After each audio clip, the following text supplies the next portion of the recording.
Hello everyone, कैसे हो सब ठीक ठाक ना। तो चलिए फिर आज की क्लास स्टार्ट करते हैं। कल हमने कहाँ तक कर लिया था?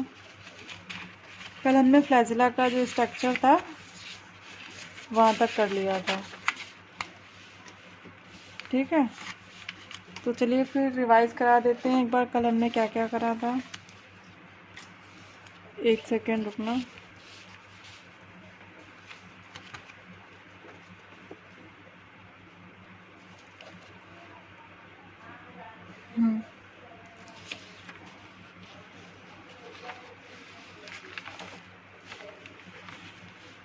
कल हमने सेल एनवेलप करवाया था।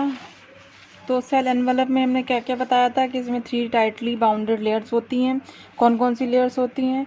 एक तो हमारी ग्लाइकोकाइलिक्स होती है जो क्या होती है, आउटर मोस्ट होती है। नेक्स्ट क्या होती है, सेल वॉल। फिर क्या होती है, सेल मेम्ब्रेन। इसमें फंक्शंस क्या क्या होते हैं? जो all 3 layers are distinct but together they act as a unit. मतलब इन तीनों जो सेल वॉल जो मेम्ब्रेन सेल एनवेलप्स होती हैं, इनका अगर इंडिविजुअली देखा जाए तो फंक्शन अलग अलग है, बट एक साथ अगर बात करें तो यूनिट की तरह एक्ट करती हैं। ठीक है, तो ग्लाइकोकाइलिक्स हमने बताया था आउटर मोस्ट लेयर होती है। किससे बनी होती है? वो पॉलीसैकेराइड्स की बनी होती है। पॉलीसैकेराइड में भी बात करें तो किसकी? म्यूकस की। ठीक है, और फंक्शंस क्या क्या होते हैं इसके?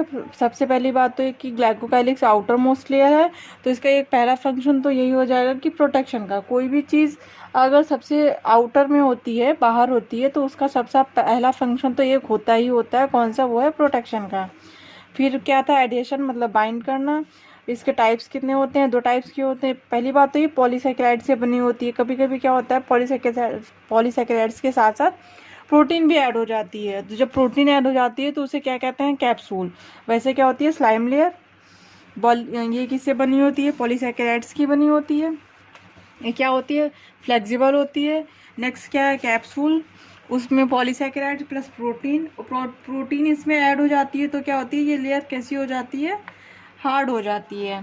ठीक है, ये जो कैप्सूल होता है ये होस्ट की बॉडी में बैक्टीरिया को छिपाने का काम करता है, हाइड करने का काम करता है।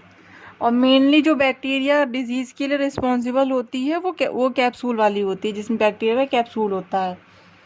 ओके, फिर हमने नेक्स्ट पढ़ा था सेल वॉल।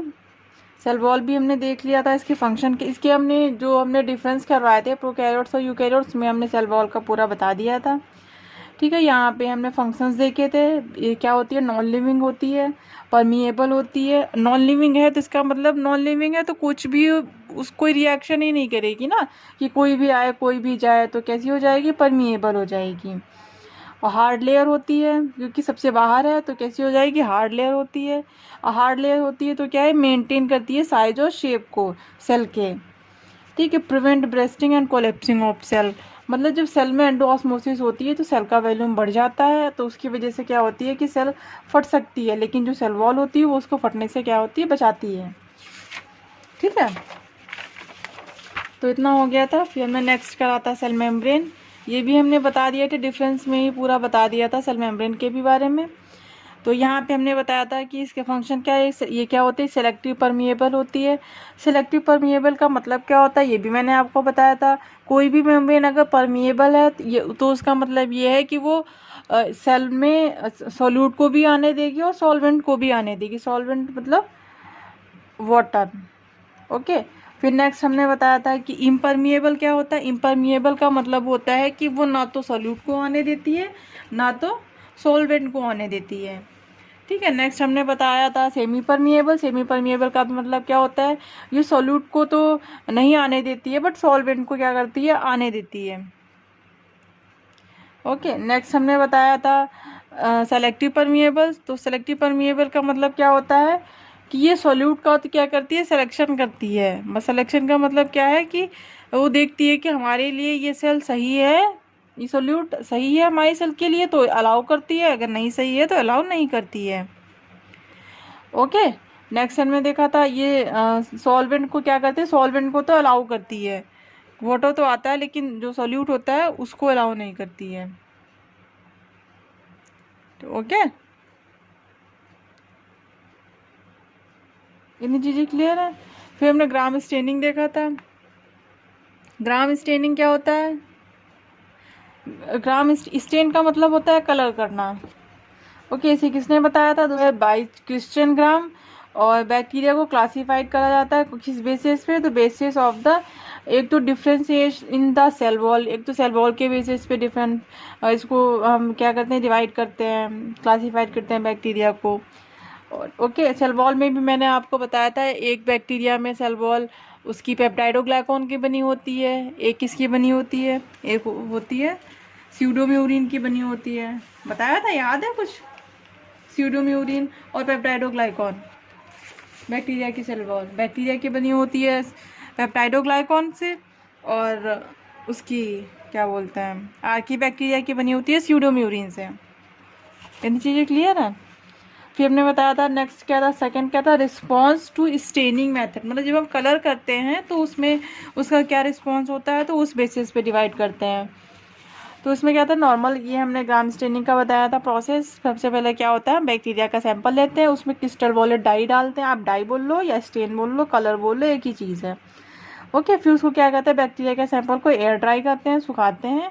फिर उसके बाद में वाटर वॉश की क्रिस्टल वॉलेट ऐड करते हैं। फिर वाटर वॉश किया जाता है, वाटर वॉश ड्रॉप से करते हैं, एक एक ड्रॉप डाल के, ऐसे नहीं कि पूरा उसके टैप ऑन कर दिया और पूरा पानी से धो दिया। फिर उसके बाद क्या करते हैं, I2 सोल्यूशन डालते हैं, आयोडीन सोल्यूशन डालते हैं, इसको क्या बोलते हैं, मोर्डेंट भी बोलते हैं। उसके बाद में इसमें डीकोलराइजर डालते हैं। डीकोलराइजर का मतलब होता है, डी मतलब रिमूव, तो मतलब कलर का रिमूव करना। डीकोलराइजर अल्कोहल डालते हैं मोस्टली। इसमें कौन सा अल्कोहल डालते हैं डीकोलराइजर में, कोई बताएगा? एथेनॉल डालते हैं। ओके, तो इसमें क्या होता है, अगर बैक्टीरिया में कलर रहता है तो उसको अगर ब्लू कलर कहते हैं। ब्लू कलर वाली दो पॉसिबिलिटी हो सकती हैं, या तो बैक्टीरिया में कलर रहेगा या नहीं रहेगा। एक, अगर बैक्टीरिया में कलर रहता है उसके बाद में उस पर अगर सैफरीन डालते हैं दोनों पे, तो अगर कलर नहीं है तो पिंक कलर आ जाएगा। सैफरीन कैसा होता है, सैफरीन होता है पिंक कलर का। अगर ब्लू कलर है तो ब्लू कलर में पिंक कलर ऐड करेंगे तो कैसा कलर हो जाएगा, पर्पल कलर हो जाएगा। ओके, यहाँ तक की बात समझ में आई? इसको काउंटर स्टेन भी बोलते हैं। इतनी चीज़ें क्लियर है यहाँ तक? और जिस बैक्टीरिया में यहाँ पे पर्पल, इसको बोलते हैं ग्राम पॉजिटिव बैक्टीरिया। क्यों? क्योंकि इसमें ब्लू कलर स्टेन होता है, ब्लू कलर इसमें होता है। इसमें क्या होता है, ब्लू कलर नहीं है, इसीलिए इसको बोलते हैं ग्राम नेगेटिव बैक्टीरिया। फिर होता है फ्लैजेला, हमने पढ़ाया था। फ्लैजेला का फंक्शन क्या होता है, मोटिलिटी प्रोवाइड करना। फ्लैजेला दोनों में पाया जाता है, ये भी मैंने आपको डिफरेंस में बताया था। फिर इसका मूवमेंट क्या होता है, प्रोकैरियोट्स में तो इसका मूवमेंट कैसा होता है, रोटेटरी मूवमेंट होता है, लेकिन यूकैरियोट्स में इसका मूवमेंट कैसा होता है, बाइंडिंग मूवमेंट होता है। इसका अरेंजमेंट हमने फ्लैजेला का बताया था।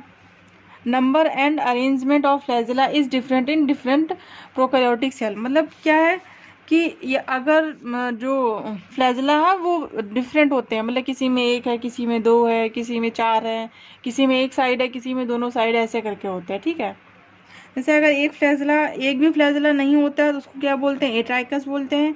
अगर एक फ्लैजेला होता है तो उसको बोलते हैं मोनोट्राइकस। अगर एक एक फ्लैजेला दोनों साइड है तो उसको बोलते हैं एम्फीट्राइकस। अगर दोनों साइड गुच्छों में फ्लैजेला होते हैं तो उसको बोलते हैं लोफोट्राइकस। अगर एक ही साइड गुच्छे में फ्लैजेला होते हैं तो उसको बोलते हैं सिफेलोट्राइकस।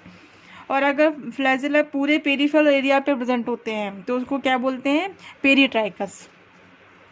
इतनी चीज़ें क्लियर है? उसके हमने कर लिया, फ्लैजेला स्ट्रक्चर भी कर लिया। ओके, इसमें क्या है, ये क्या होता है, ये तो हमारी लेयर्स हैं। ये क्या है, आउटर मेम्ब्रेन है, ये सेल वॉल है, ये सेल मेम्ब्रेन है। ठीक है, यहाँ पे जो एक रिंग प्रेजेंट होती है उसको बोलते हैं एल रिंग, इसे बोलते हैं पी रिंग, इसे बोलते हैं एस रिंग और इसे बोलते हैं एम रिंग। एल रिंग क्यों बोलते हैं, क्योंकि ये लिपोसैकेराइड्स की बनी होती है। पी वो इसलिए बोलते हैं क्योंकि ये पेप्टाइडोग्लाइकॉन की बनी होती है। एस और एम रिंग इसलिए बोलते हैं क्योंकि ये सेल मेम्ब्रेन के मिडिल में होती है, एक तो सरफेस पे होती है इसीलिए सेल एस रिंग बोलते हैं, और ये क्या होती है, सेल मेम्ब्रेन के अंदर होती है इसीलिए बोलते हैं एम रिंग। इन्हीं चीज़ें मैंने कल आपको बताई थी। फिर बताया था जो फिलामेंट होता है, ये हुक क्या करता है, ये इस वाले पार्ट को बोलते हैं बेसल बॉडी। तो हुक क्या करता है, बेसल बॉडी को फिलामेंट से जोड़ने का काम करता है। तो सबसे ये जो स्ट्रक्चर होता है इसमें सबसे लॉन्गेस्ट पार्ट कौन सा होता है, तो सबसे लॉन्गेस्ट पार्ट ये जो फिलामेंट होता है ये होता है सबसे लॉन्गेस्ट पार्ट फ्लैजेला का। It extend from cell wall, ये चीज़ ध्यान रखना, फ्रॉम सेल वॉल है, ऑफ नहीं है। और ग्राम पॉजिटिव ग्राम नेगेटिव में कितने फ्लैजिला होते हैं? तो ग्राम पॉजिटिव में 2 फ्लैजिला होता है, एस और एम वाले, बाकी एब्सेंट होते हैं। क्यों? क्योंकि इसमें क्योंकि इसमें आउटर मेम्ब्रेन जो होती है, आउटर, वो नहीं प्रेजेंट होती है। ओके, इसमें क्या था, हुक लेंथ क्या होती है? लॉन्ग होती है, इसमें हुक लेंथ शॉर्ट होती है। इसमें चारों फ्लैजिला प्रेजेंट होते हैं, तो मतलब ये जो स्ट्रक्चर बना है वो ग्राम नेगेटिव बैक्टीरिया का था। ओके, इसमें चारों प्रेजेंट होते हैं, LPSM। यहाँ तक क्लियर है? फिर चलो फिर नेक्स्ट स्टार्ट करते हैं। यहाँ तक अभी देखो वो है बाई क्रिश्चियन ग्राम और बैक्टीरिया को क्लास। चलो फिर नेक्स्ट स्टार्ट करते हैं। यहाँ तक अगर सब कुछ क्लियर है तो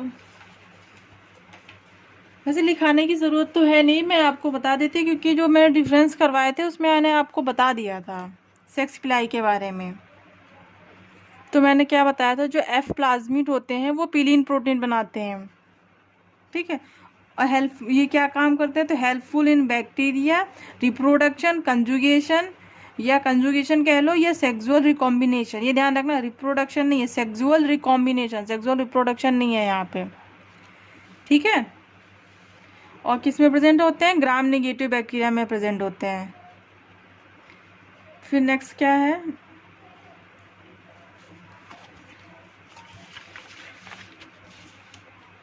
नेक्स्ट हमारा क्या था? फिम्ब्रे। फिम्ब्रे भी मैं आपको ऐसे देती हूँ, फिम्ब्रे का क्या काम होता है? ये ब्रिस्टल लाइक स्ट्रक्चर होती है।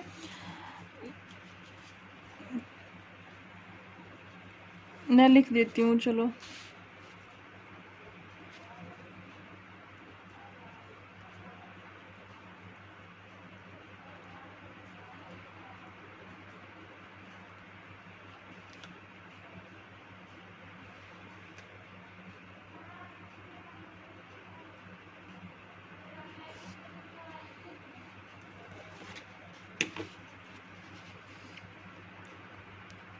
ये बैक्टीरिया है मान लेते हैं।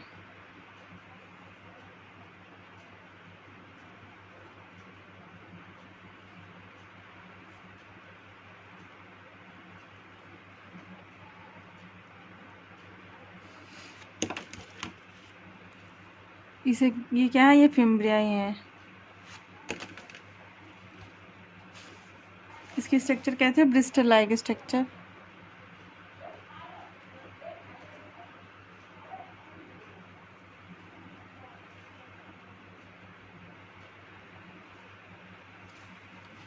ये क्या होता है? हेलिकली अरेंज होते हैं।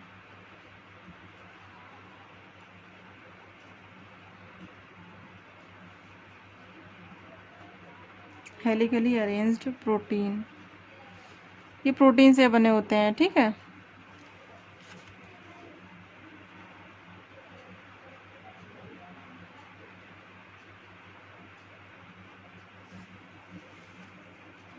दूसरा क्या काम करता है इसका?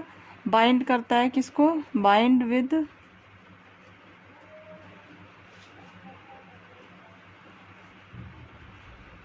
रॉक्स एंड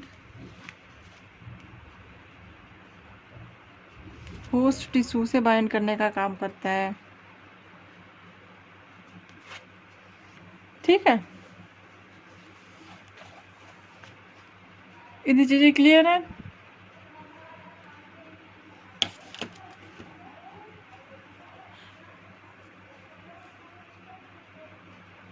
हेलिकली अरेंज का मतलब समझ में आया आपको? हेलिकली अरेंज का मतलब ऐसे ऐसे गोल गोल, जैसे कैसे बताऊं मैं, एक सेकंड। ये हेलिकली अरेंज्ड ऐसे ऐसे ऐसे होगा, ठीक है, इस टाइप से। इतनी चीजें क्लियर है? कुछ पॉइंट से मैं आपको ऐसे ही बता देती हूँ। जैसे इंक्लूजन बॉडी क्या होती है, वो क्या करती है? फूड को स्टोरेज करने का काम करती है। जैसे एग्जांपल ग्लाइकोजन ग्रैन्यूल्स, ये ग्लाइकोजन ग्रैन्यूल्स क्या होती है? ग्लाइकोजन को स्टोरेज करने का काम करती हैं। फॉस्फेट ग्रैन्यूल्स, या इनको वॉल्यूटिन बॉडी भी बोलते हैं, ये फॉस्फेट को स्टोरेज करने का काम करती हैं। साइनोफाइसी ग्रैन्यूल्स, ये भी क्या करती हैं? प्रोटीन स्टोरेज होता है, किसको किस में प्रेजेंट होते हैं? साइनोबैक्टीरिया में। और गैस वैक्यूल्स किस में प्रेजेंट होते हैं? ये प्रेजेंट होते हैं प्रोकैरियोट्स में। प्रोकैरियोट्स में भी कौन से? BGA, blue green algae, green bacteria, purple bacteria, इसमें प्रेजेंट होते हैं। गैस वैक्यूल्स कैसे होते हैं, ये फॉल्स होते हैं, मतलब नॉन यूनिट मेम्ब्रेन प्रेजेंट होती है इनमें।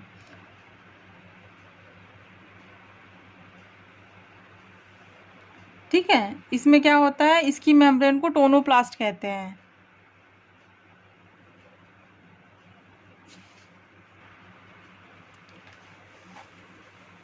तो यहाँ तक हमारा प्रोकैरियोटिक जो सेल थी वो ख़त्म हो गई है। अब नेक्स्ट हमारा क्या है, यूकैरियोटिक सेल। ओके, तो चलिए फिर स्टार्ट करते हैं यूकैरियोटिक सेल।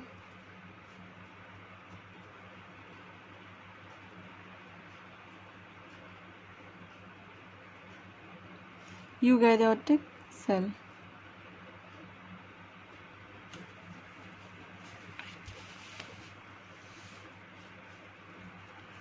इधर क्या लिखते हैं, कैरेक्टर। ये बेसिक डिफरेंस है जो कि आपने स्टार्टिंग, जब से आपने बायो पढ़ना स्टार्ट किया है तब से आप पढ़ रहे होंगे। कुछ पॉइंट्स हैं वो मैं आपको बता देती हूँ। प्लांट सेल, यहाँ पे क्या है, एनिमल सेल। वैसे तो बहुत से आएंगे, फंजाई भी आएगा, लेकिन हम मेन इन दोनों में डिफरेंस देख रहे हैं। ठीक है, तो सबसे पहला क्या है, साइज़। इसका साइज़ कैसा होता है, लार्ज होता है इसके कंपैरिजन में। इसका कैसा हो जाएगा, स्मॉल। सेल वॉल कैसी होएगी, इसमें हो जाएगी प्रेजेंट, इसमें क्या होएगी, एब्सेंट। फोटोसिंथेसिस क्या होता है इसमें,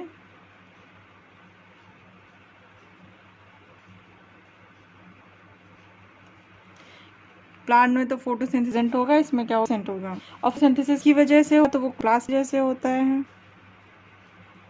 क्लोरोप्लास्ट में क्या है, प्रेजेंट हो जाए, इधर क्या हो जाए, एब्सेंट हो जाए। ठीक है, नेक्स्ट है गोल्जी को इसमें कहते हैं प्लांट, तो प्लांट बॉडी को कहते हैं रियोसोम, डिक्टियोम। और एनिमल में क्या कहते हैं, गोल्जी को कहते हैं गोल्जी बॉडी।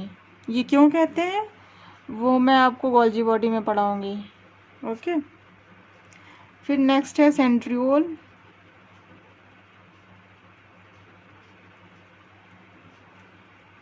सेंट्रियोल, इसमें क्या होता है, एब्सेंट होता है, इसमें क्या होता है, प्रेजेंट होता है। ओके, सेंट्रियोल आपने सेल डिवीजन में पढ़ा होगा कि सेंट्रियोल वाले पार्ट से क्रोमोसोम्स अलग होते हैं। तो इसमें एब्सेंट होते हैं, इसमें क्या होते हैं, प्रेजेंट होते हैं।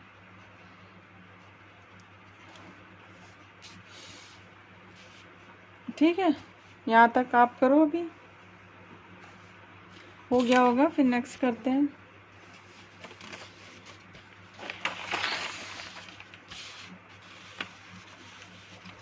नेक्स्ट क्या है हमारा, क्या है, अब यूकैरियोटिक सेल चल रही है। ओके, तो इसमें क्या है, नेक्स्ट है हमारा सेल वॉल।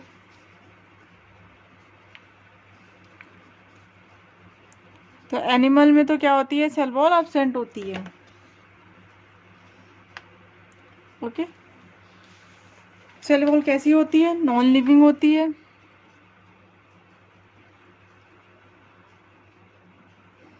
कैसी है, नॉन लिविंग स्ट्रक्चर है। और कैसी है, हार्ड होती है। फंक्शन क्या है इसका, फंक्शन क्या है, मेंटेन, क्या करना, मेंटेन करना सेल के शेप और साइज को। Maintain cell size and shape. और क्या करता है, सेल टू सेल इंटरेक्शन करता है, सेल टू सेल इंटरेक्शन। अब आप बोलोगे कि सेल वॉल तो नॉन लिविंग है, तो ये इंटरेक्शन कैसे करेगा।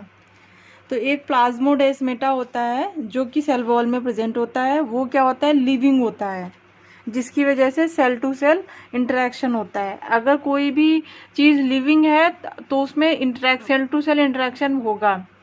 अगर इंटरेक्शन नहीं हो रहा है तो इसका मतलब क्या है कि वो लिविंग नहीं है।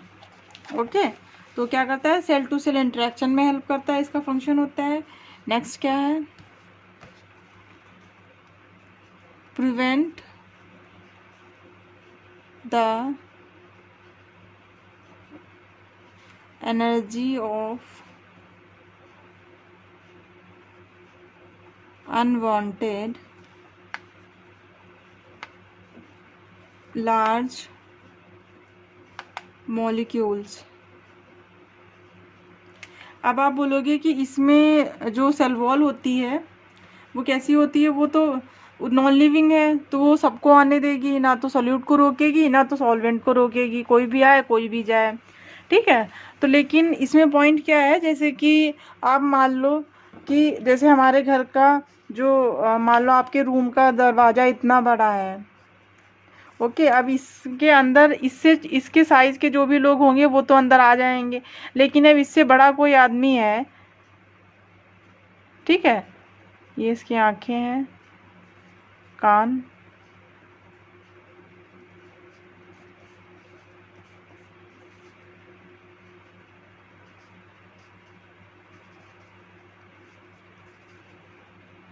ओके।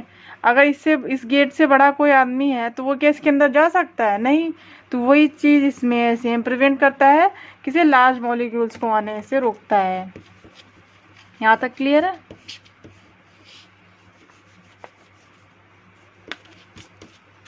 नेक्स्ट इसका फंक्शन क्या हो जाएगा, प्रोटेक्शन करना। क्या करना, प्रोटेक्शन,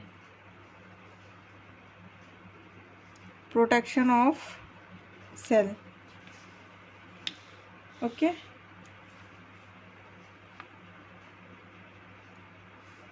अब हम एक साथ आपको जितनी भी जो किंगडम्स वगैरह हैं, फिर नेक्स्ट क्या है,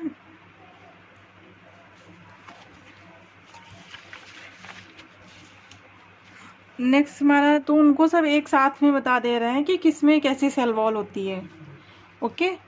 तो नेक्स्ट हेडिंग क्या है, presence of cell wall.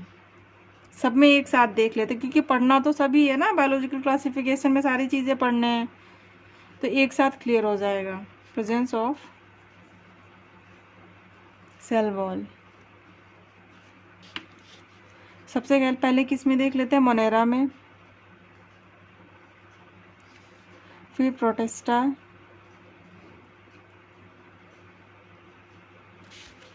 Next क्या है, फंजाई,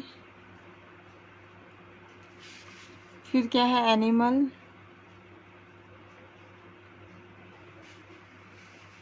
ओके। नेक्स्ट क्या है, प्लांट।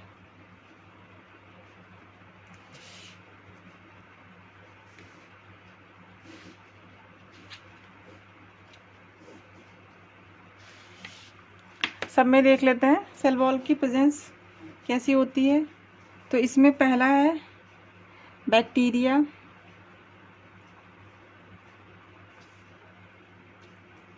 तो बैक्टीरिया में कैसी होती है सेल वॉल, पेप्टाइडोग्लाइकॉन की बनी होती है, मैंने आपको बताया था डिफरेंस जब बताए थे उस टाइम पे, पेप्टाइडोग्लाइकॉन।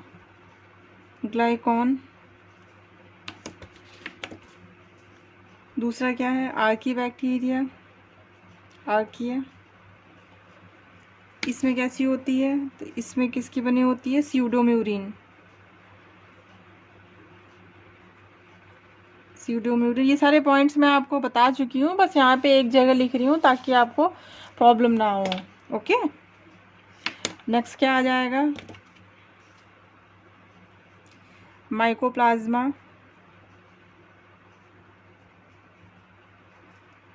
माइकोप्लाज्मा में कैसी होती है सेल वॉल, तो माइकोप्लाज्मा में सेल वॉल क्या हो जाएगी, एब्सेंट हो जाएगी, माइकोप्लाज्मा में सेल वॉल नहीं होती है, ओके। नेक्स्ट हमारा प्रोटिस्टा, प्रोटिस्टा में, प्रोटिस्टा ये इसके पार्ट्स हैं। प्रोटिस्टा में पहला आ जाएगा डायटम्स, फिर हमारा आएगा डाइनोफ्लैजिलेट,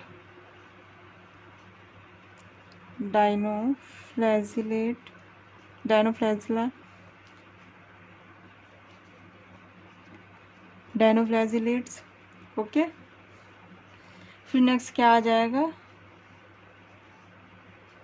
यूग्लिना।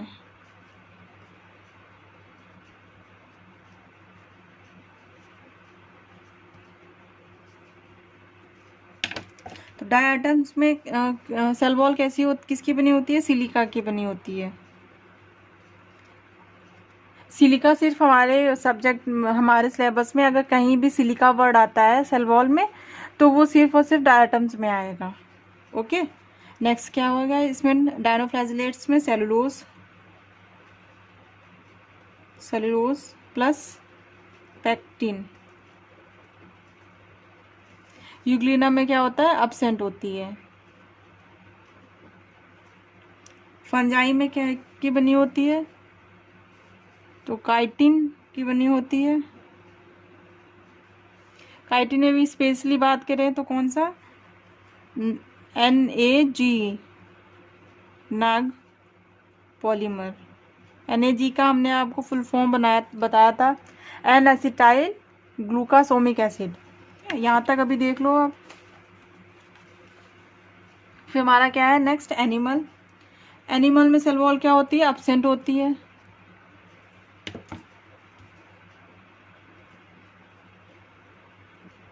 सेल वॉल एब्सेंट हो जाएगी।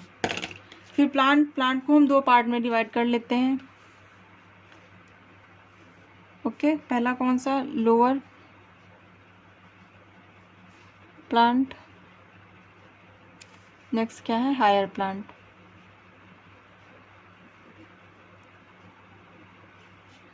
यहाँ तक अभी किसी को डाउट हो तो पूछो कमेंट सेक्शन में। ओके, तो लोअर प्लांट्स में कौन से आ जाएंगे, लोअर प्लांट्स में हम एल्गी मानते हैं, ठीक है। और इसमें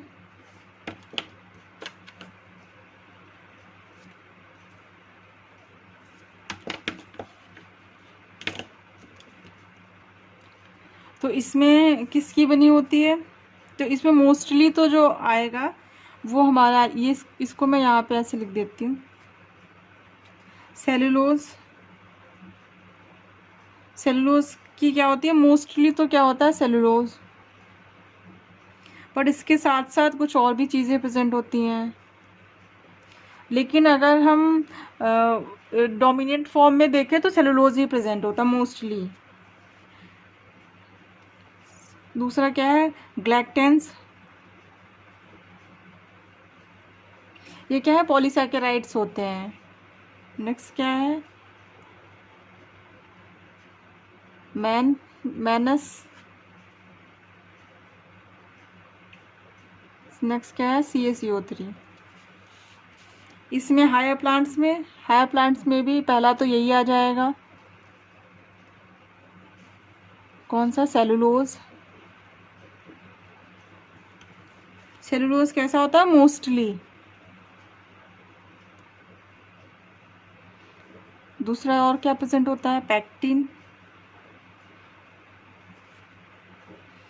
और थोड़ी बहुत अमाउंट में हेमी सेलुलोज भी प्रेजेंट होता है, हेमी सेलुलोज।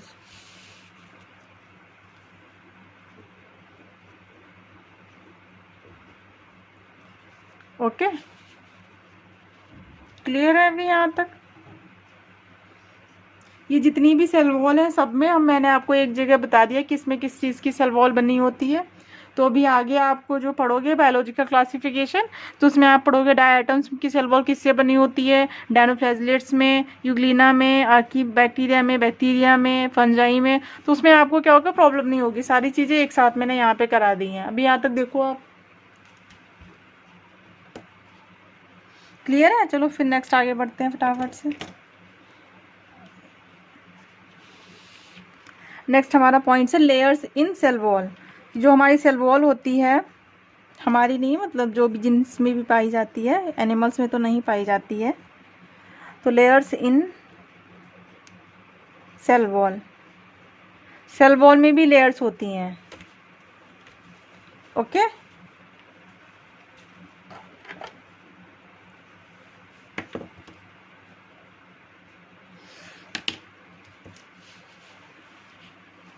आप तो जाना चाहिए वैसे, यहाँ पे स्टार्ट तो कर देते हैं।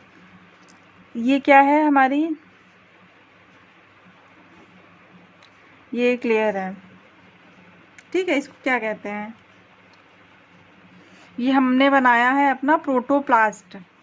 ओके, क्यों, क्योंकि ये इसमें ये साइटोप्लाज्म है, ये न्यूक्लियस है, ये क्या है हमारी सेल मेम्ब्रेन है, ये सेल मेम्ब्रेन है, ये साइटोप्लाज्म है, ये न्यूक्लियस है, ये यहाँ पे सेल ऑर्गेनेल्स वगैरह है, ये क्या है गोल्जी बॉडी है, ये सेल ऑर्गेनेल्स है, उसमें कौन सा है गोल्जी बॉडी है ये। ओके, तो इस पूरी स्ट्रक्चर को क्या बोलेंगे, ये प्रोटोप्लास्ट है हमारा, लिविंग सेल का प्रोटोप्लास्ट है। अब प्रोटोप्लास्ट क्या करता है, तो प्रोटोप्लास्ट को क्या करता है कि जो हमारी सेल मेम्ब्रेन होती है वो कैसी होती है, सेल मेम्ब्रेन कोई बताएगा कैसी होती है। हाँ, तो सेल मेम्ब्रेन जो होती है प्रोकैरियोट्स और यूकैरियोट्स में सिमिलर होती है। ओके, अब इसे प्रोटेक्शन चाहिए क्योंकि ये सिंगल ऊपर बाहर कोई कवरिंग नहीं है, तो प्रोटेक्शन के लिए बाहर और लेयर बनाना चाहती है, तो इसलिए गोल्जी बॉडी को बोलती है। तो गोल्जी बॉडी क्या करता है, इसमें सेक्रेशन करता है, ठीक है। सेल वॉल हमारी किससे बनी होती है, सेल वॉल किससे बनी होती है, अभी लास्ट हमने बताया सेलुलोज और पैक्टिन की। तो जो भी मटेरियल रिलीज करना होता है तो वो क्या करता है, तो वो ये गोल्जी बॉडी जो होती है वो रिलीज करेगा यहाँ से बाहर की तरफ। तो इससे क्या होगा कि यहाँ पे बाहर एक कवरिंग हो जाएगी, ये स्ट्रक्चर। ओके, तो इसको क्या बोल देंगे, ये हमारी क्या हो जाएगी primary cell wall, primary cell wall. फिर क्या होता है, अभी और एक और स्ट्रक्चर चाहिए, ये कैसी होती है primary cell wall, primary cell wall होती है थिन, ये कैसी है थिन लेयर होती है, थिन लेयर होती है। तो उससे क्या होता है, ये क्या होती है फ्लेक्सिबल होती है, थिन लेयर की वजह से क्या हो जाती है, ये फ्लेक्सिबल होती है, फ्लेक्सिबल लेयर होती है।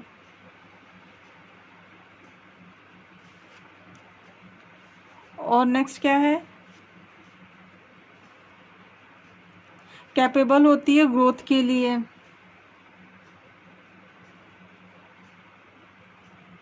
Capable for growth. और ये किस में प्रेजेंट होती है, तो मेरिस्टेमेटिक सेल में और पैरेन्काइमा में प्रेजेंट होती है। तो यहाँ पे लिख लेते हैं प्रेजेंट इन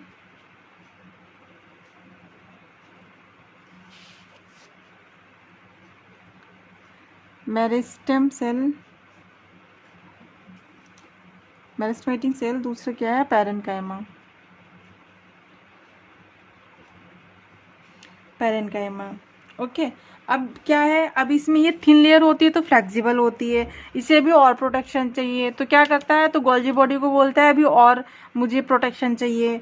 तो इसमें क्या होता है, तो फिर एक और लेयर अपीयर होती है, तो गोल्जी बॉडी फिर सेक्रेशन करता है। तो अब सेक्रेशन करेगा बाहर की तरफ, इससे ये क्योंकि ये बाहर लेयर प्रेजेंट है, अब इससे बाहर तो जाएगा नहीं ना सेक्रेशन, तो इसी के अंदर ही रहेगा। तो क्या होती है, एक और कवरिंग प्रेजेंट होती है,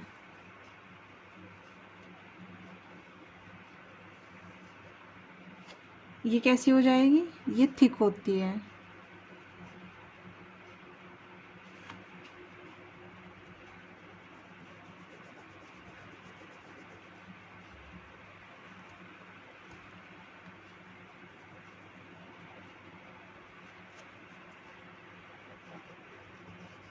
इतनी चीजें क्लियर है। तो ये कैसी है, ये सेकेंडरी होती है, कैसी हो जाएगी सेकेंडरी सेल वॉल।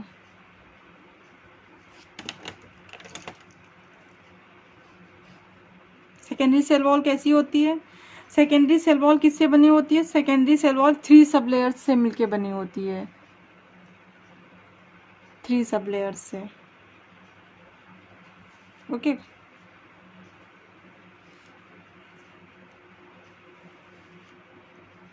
कौन कौन सी,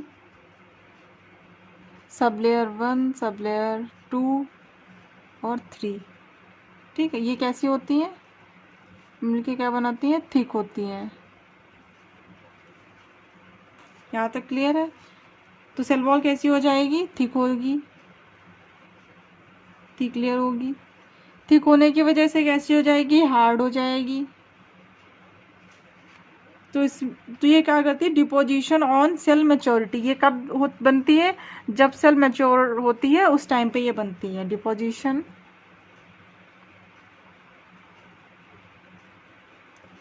on sale maturity.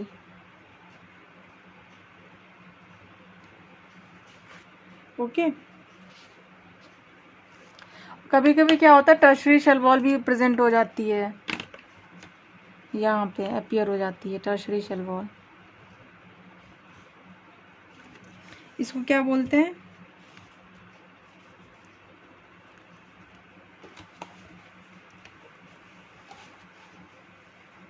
Tertiary cell wall. ये किस में प्रेजेंट होती है, तो ये सिर्फ जिम्नोस्पर्म में प्रेजेंट होती है, बाकी में नहीं होती है। जिम्नोस्पर्म में, जिम्नोस्पर्म में भी किसकी, किसमें, ट्रैकिड्स में। इसमें केमिकल होता है, किस केमिकल से होती है, तो जाइलेन केमिकल, जाइलेन केमिकल प्रेजेंट होता है। तो यहाँ से क्वेश्चन ये बन जाएगा कि जिम्नोस्पोर में टर्शरी सेल वॉल जो प्रेजेंट होती है उसमें कौन सा केमिकल बना होता है या किस में प्रेजेंट होती है, तो जाइलम में जाइलेन केमिकल से बनी होती है ये, जाइलेन। ठीक है, तो ट्रैकिड्स में प्रेजेंट होती है, किस, जिम्नोस्पर्म के ट्रैकिड्स में टर्शरी सेल वॉल। यहाँ तक क्लियर है? अभी आप बताओ।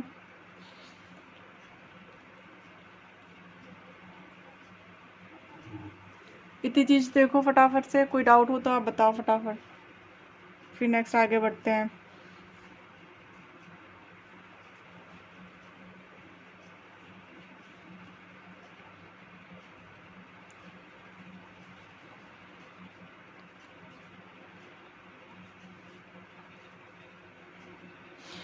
फिर चलो आगे बढ़ते हैं।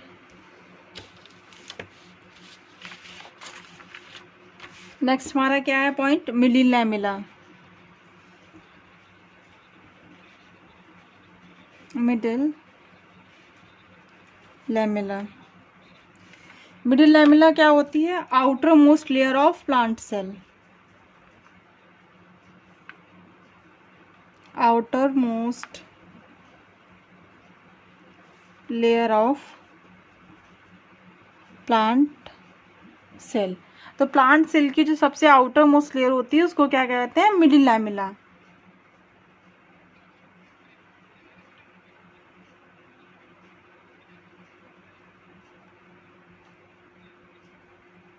ठीक है, नेक्स्ट क्या है,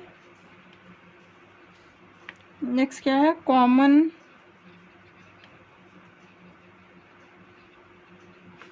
layer of two plant cell. इसको क्या कहते हैं, also called as cement layer of cell. Okay, तो सेल वॉल में लेयर आती है उसको क्या कहते हैं, मिडिल लैमेला। मिडिल लैमेला क्या होती है, outermost layer of plant cell. और क्या नेक्स्ट पॉइंट क्या लिखा है, common layer of two plant cell also called as cement of cell. इसका मतलब क्या है कि जैसे कि मैं यहाँ पे बता देती हूँ, जैसे कि ये सेल है हमारी ए सेल, ये हमारी बी सेल है। ओके, अब इसमें क्या होता है,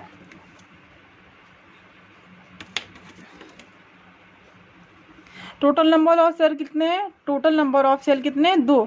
तो मिनिमम से मिनिमम कितनी सेल प्रेजेंट होनी चाहिए, तो 2 सेल प्रेजेंट होनी चाहिए। ओके, तो ये इन दोनों के बीच में एक ये लेयर प्रेजेंट होती है।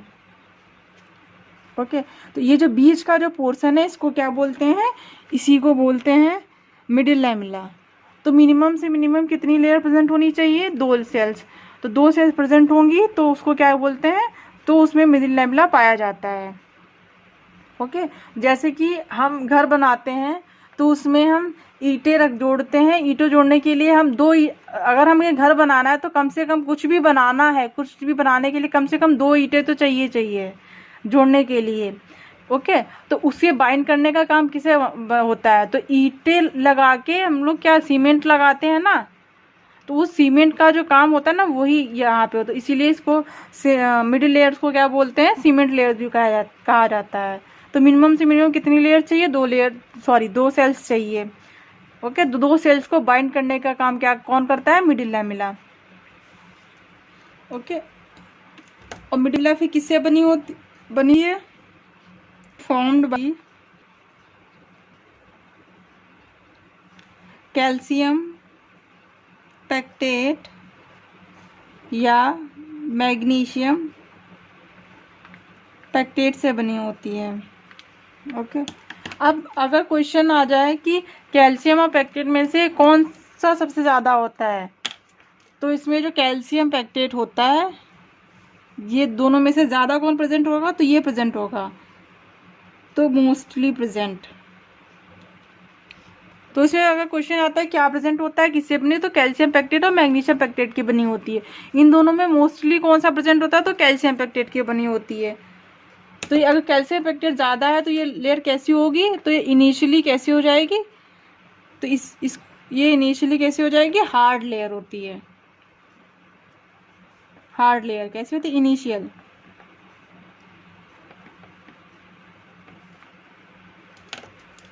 ओके, अब अगर ये हार्ड लेयर है तो इसको फ्लेक्सिबल भी तो बनाया जाएगा ना। तो इसको फ्लेक्सिबल बनाने के लिए क्या होता है? एक एंजाइम होता है जिसका नाम होता है पैक्टिनेज, जिससे क्या होता है कि ये कैल्शियम पैक्टिनेज और मैग्नीशियम पैक्टिनेज को क्या करता है? डिसॉल्व कर देता है, जिससे क्या होती है?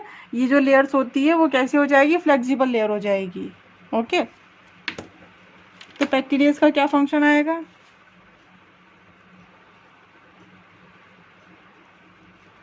पैक्टिनेज, तो पैक्टिनेज क्या करेगा? It dissolve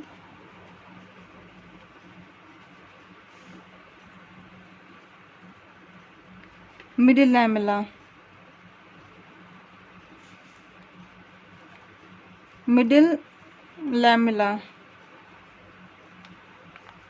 converted into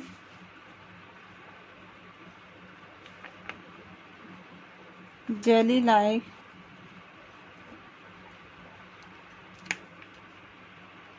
okay, तो जब ये लेयर फ्लेक्सिबल हो जाती है, मतलब जब हार्ड लेयर से स्मूथ लेयर में कन्वर्ट होती है, तो कैसी हो जाती है? जेली लाइक सब्सटेंस हो जाती है। जेली लाइक सब्सटेंस हो जाती है तो इसका मतलब क्या है? ये लेयर इधर जाएगी, ये लेयर इधर जाएगी, है ना, ये सेल्स इधर, ये सेल इधर, तो मतलब मूवमेंट हो जाता है, फ्लेक्सिबिलिटी बढ़ जाती है। तो इससे क्या होता है कि जो हमारा फ्रूट होता है वो क्या होता है? मैच्योर हो जाता है। ओके, तो इसमें क्या लिखेंगे?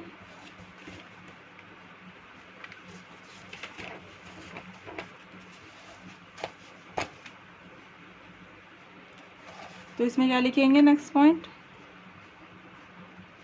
फ्रूट मैच्योर या रिपेनिंग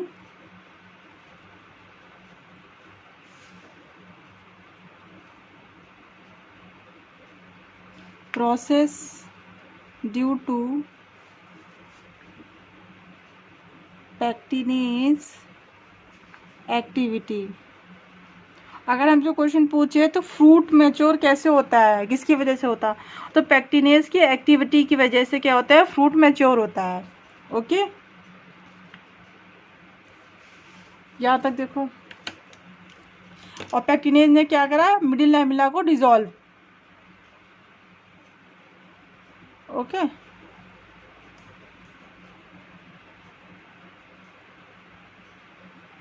यहाँ तक देखो आप।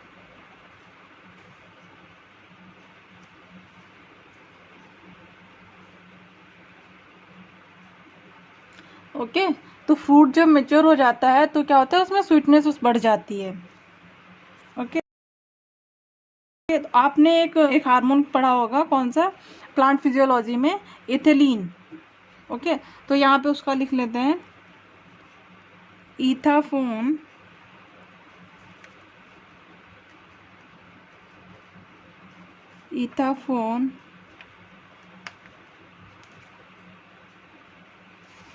chemical used for fruit maturation।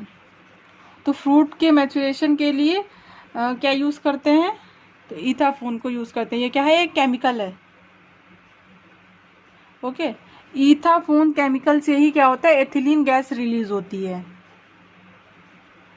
और एथिलीन क्या करता है, एथिलीन इस पेक्टिनेज को एक्टिव करता है।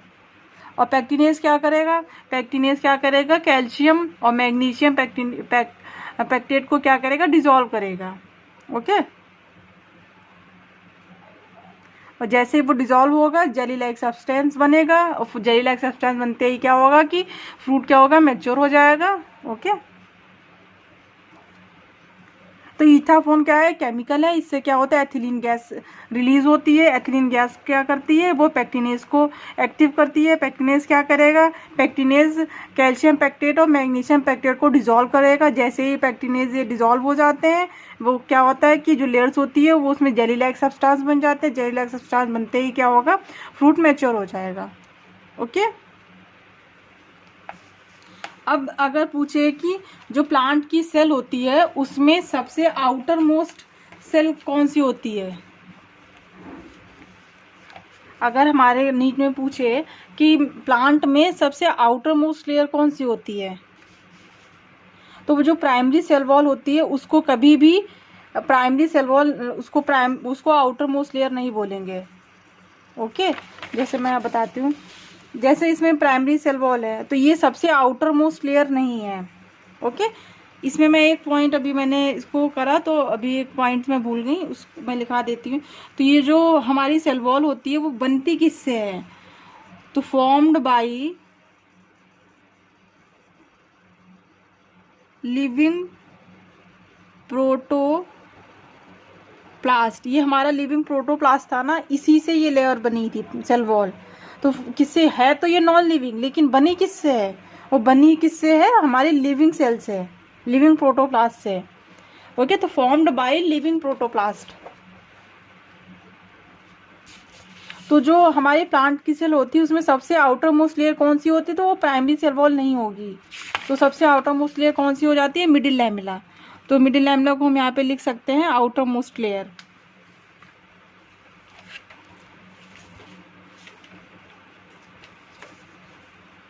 यहाँ पे लिख देते हैं, क्या है ये,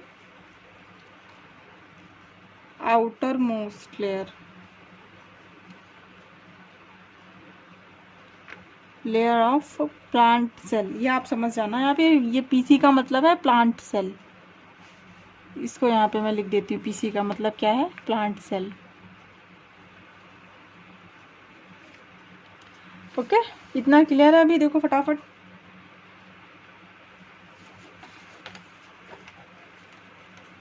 यहाँ तक कोई भी समस्या है, कोई भी दिक्कत है तो आप फटाफट से बताओ। फिर नेक्स्ट हमारा आता है पिट। पिट क्या होता है, जैसे कि आप ये मान लो कि जैसे कि कोई घर है, उसमें एक कमरा है, दो कमरे हैं और दोनों बंद हैं, उसमें ना कोई खिड़की है ना कोई दरवाज़ा है दोनों कमरों में। अब उसमें एक एक आदमी है, तो क्या वो एक दूसरे से बात कर सकते हैं या एक दूसरे को कुछ भी चीज़ें इधर उधर ट्रांसफ़र कर सकते हैं, नहीं कर सकते ना।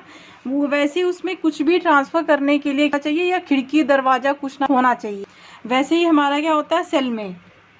ओके, सेल में क्या होता है कि सेल में एक सेल से दूसरी सेल में जाने के लिए जो भी मटेरियल जाएगा उसके लिए कुछ एरिया क्या हो ना जहाँ पे खाली हो, जिससे चीज़ें ट्रांसफ़र हों।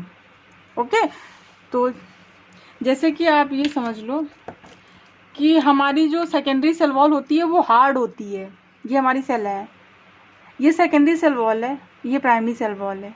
ये सेकेंडरी सेल वॉल कैसी है, हार्ड है। ये सेकेंडरी सेल वॉल हार्ड है, पूरी साइड से बंद है, तो इसमें क्या कुछ भी अंदर बाहर आ जा सकता है? नहीं आ जा सकता है। तो इसके लिए क्या होगा, यहाँ पे कुछ एरिया ऐसा होगा जहाँ पे सेकेंडरी सेल वॉल क्या होगी, अब्सेंट होगी। यहाँ पे सेकेंडरी सेल वॉल का डिपोजिशन क्या होता है, कुछ जगह पे नहीं होता है। उसी जगह को क्या बोलते हैं, उसको बोलते हैं पिट। ओके, और पिट क्या होगा, सिर्फ एक सेल में नहीं होगा, मतलब वो पेयर्स में होगा। जैसे कि 2 रूम थे इधर और उधर, अब ट्रांसफ़र करने के लिए अगर हम यहाँ से चीज़ें निकाल तो देंगे, लेकिन वो जाएगा कैसे? दूसरी सेल में जाने के लिए दूसरी सेल में भी पिट होना चाहिए। इसीलिए सेल में, जैसे कि यहाँ ये जो रूम था, ये ए घर है, ये बी घर है, ये यहाँ से यहाँ कुछ ट्रांसफ़र कर सकता है? नहीं कर ट्रांसफ़र कर सकता है। यहाँ पे हमने गेट और विंडो तो बना दी, यहाँ से निकल तो जाएगा, लेकिन यहाँ पे जाएगा कैसा, क्योंकि यहाँ पे तो कुछ है ही नहीं। तो यहाँ पे भी क्या होगा, एक विंडो होनी चाहिए, तो चीज़ें इधर से उधर क्या होंगी, ट्रांसफ़र होंगी। वैसे ही इसमें तो क्या होगा, ये पेयर्स में होंगे। तो सेकेंडरी सेल वॉल क्या होती है, पूरी चारों तरफ थिक लेयर्स बनाती है, लेकिन कुछ जगह पर क्या होती है, उसका डिपोजिशन नहीं होता है। ये दोनों सेल थी जो हमने बताई थी, इसके अगर चारों आसपास पूरी सेकेंडरी सेल वॉल थिक होती है और वो पूरी आसपास बनी है चारों तरफ, तो कोई भी चीज़ें इंटरेक्शन नहीं हो पाएंगी। ओके, अगर कोई सेल इंटरेक्शन नहीं करेगी तो कोई भी सेल विदाउट इंटरेक्शन क्या होता है, लिविंग प्रॉपर्टी शो नहीं करती है। जब तक सेल टू सेल इंटरेक्शन नहीं होगा तब तक वो लिविंग प्रॉपर्टी शो नहीं करेगी। ओके, तो इसीलिए क्या होगा, कुछ जगह सेकेंडरी सेल वॉल का डिपोजिशन नहीं होता है, उसी एरिया को क्या बोलते हैं, पिट बोलते हैं। और ये कैसा होता है, वो हमारे पेयर्स में होता है। ओके, तो पिट के बारे में थोड़ा सा लिख लेते हैं। पिट का मैं डायग्राम बना देती हूँ, आप लिखने को तो कुछ ज़रूरत है नहीं, मैंने आपको बता दिया है। तो पिट किससे बनता है, तो deposition of secondary cell wall is not uniform. Secondary cell wall क्या होती है, पूरी मतलब चारों तरफ पूरा एक तरीके से नहीं होती, कहीं ना कहीं एब्सेंट होती है। चलो फिर लिख ही लेते हैं थोड़ा बहुत फटाफट से। क्या होगा, deposition of secondary cell wall is not uniform। दूसरा क्या है, secondary cell wall absent in some area, उसी को क्या बोलते हैं, pit, which is called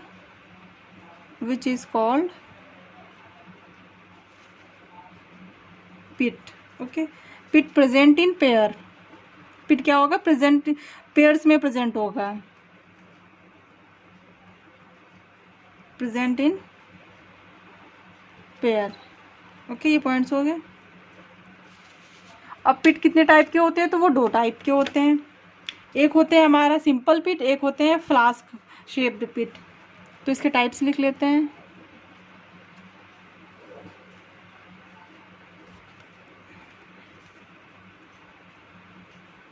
मैं जल्दी लिख रही हूँ, अगर राइटिंग बनाऊंगी तो फिर बहुत जो है कि बहुत ज़्यादा क्लासेस लगेंगी।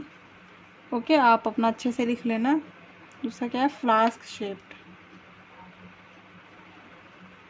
या इसी को बॉर्डर भी बोलते हैं, बॉर्डर पिट। ओके, तो जैसे कि हमने माना ये एक सेल है, ए सेल, ये हमारी दूसरी सेल है, बी सेल। ओके,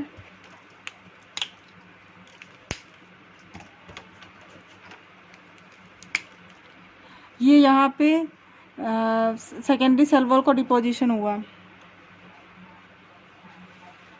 ठीक है। ये यहाँ पे सेकेंडरी सेल वॉल का डिपोजिशन हो गया,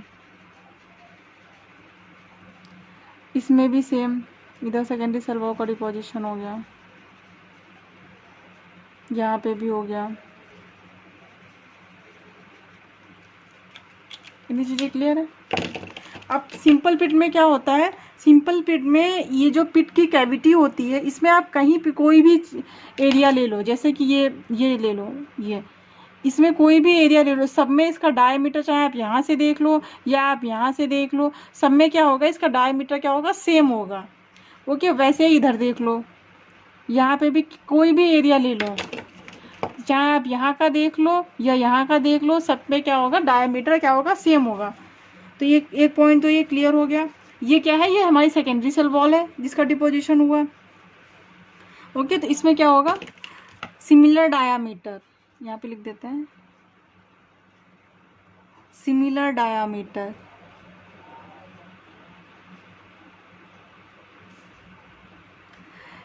diameter of pit cavity. Next flask shape pit क्या होगा,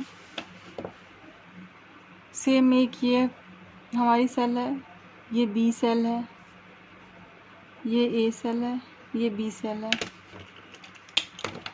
इसमें जो हमारे सेल वॉल का, सेकेंडरी सेल वॉल का डिपोजिशन हुआ वो कुछ ऐसे हो गया।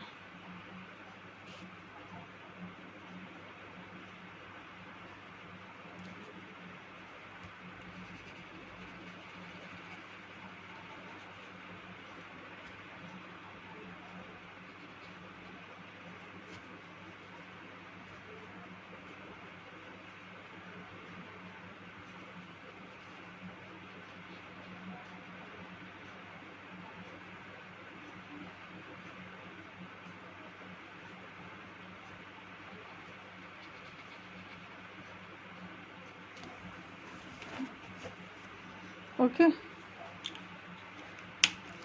अब इसमें क्या है, इसमें आप डायामीटर देखो, यहाँ का डायामीटर इतना है, और अगर इस एरिया का देखो, ये इस एरिया का, ये तो इसका डायामीटर यहाँ का कितना, ये इतना है।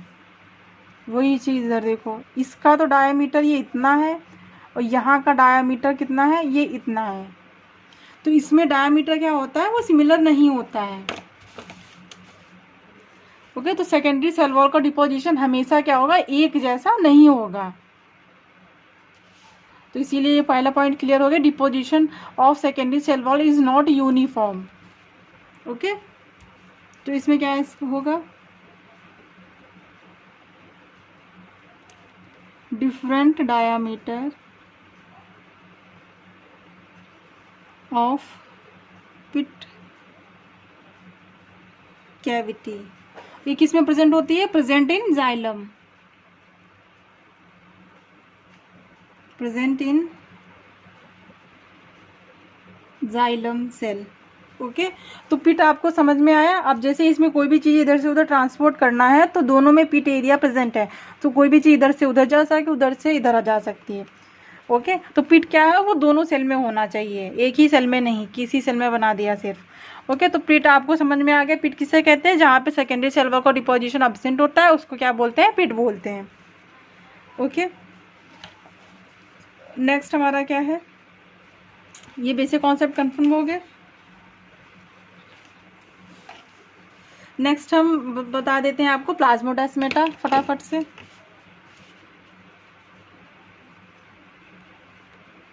प्लाज्मोडेस्माटा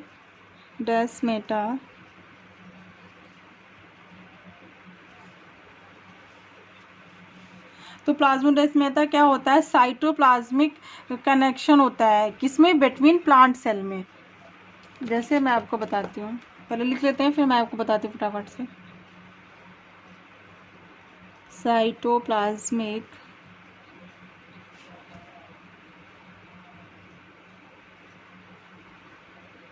connection between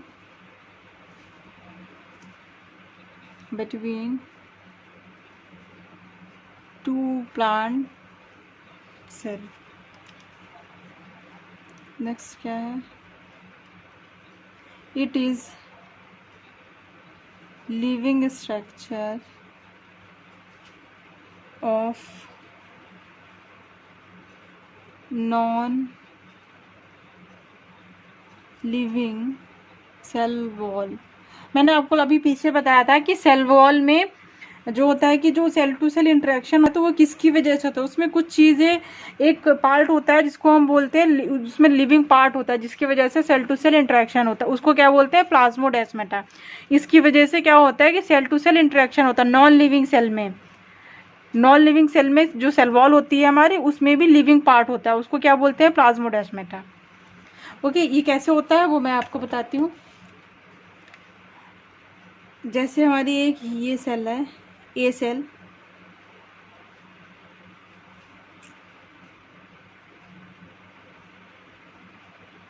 ये एक ये सेल है ए, ये हमारी कौन सी सेल है, बी सेल है।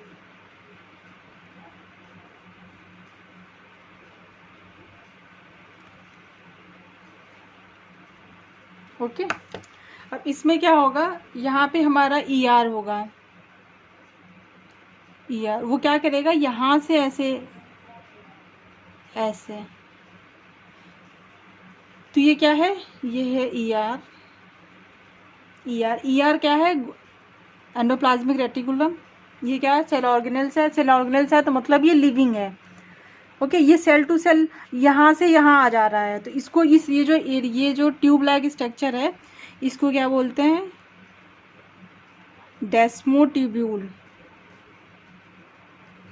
ये किससे बना होता है,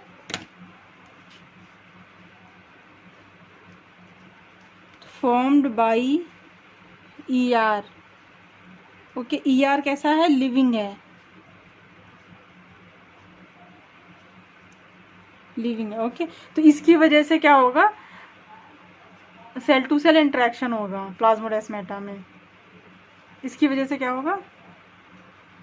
ओके, तो आपने पढ़ा होगा कि हमारे एनिमल में तो जो है कि सेल वॉल प्रेजेंट नहीं होती है, उसमें सेल मेम्ब्रेन प्रेजेंट होती है। तो सेल मेम्ब्रेन क्या करती है, दो सेल मेम्ब्रेन होती है, वो एक टाइट जंक्शन बनाती है, उसकी वजह से क्या होगा कि चीज़ें जो होती हैं वो ट्रांसपोर्ट होती रहती हैं, जिससे क्या होगा, इंटरेक्शन होता रहता है। लेकिन प्लांट सेल क्या होता है, वो उसमें ऐसा नहीं होता है। तो वो किस लिए नहीं करता है, तो क्योंकि प्लांट सेल में सेल वॉल होती है जो कि हार्ड होती है, तो उसमें क्या होता है कि इधर की सेल मेम्ब्रेन इधर की सेल मेम्ब्रेन कभी कांटेक्ट में ही नहीं आती है, तो उससे क्या होगा, तो वो उसमें क्या होगा, प्लाज्मोडेस्माटा बनाती है सेल मेम्ब्रेन। ओके, तो इसमें अगर सिंपल लैंग्वेज में बोले तो जो प्लाज्मोडेस्माटा क्या होता है, दो प्लांट सेल के बीच का क्या होता है, पोर होता है। ओके,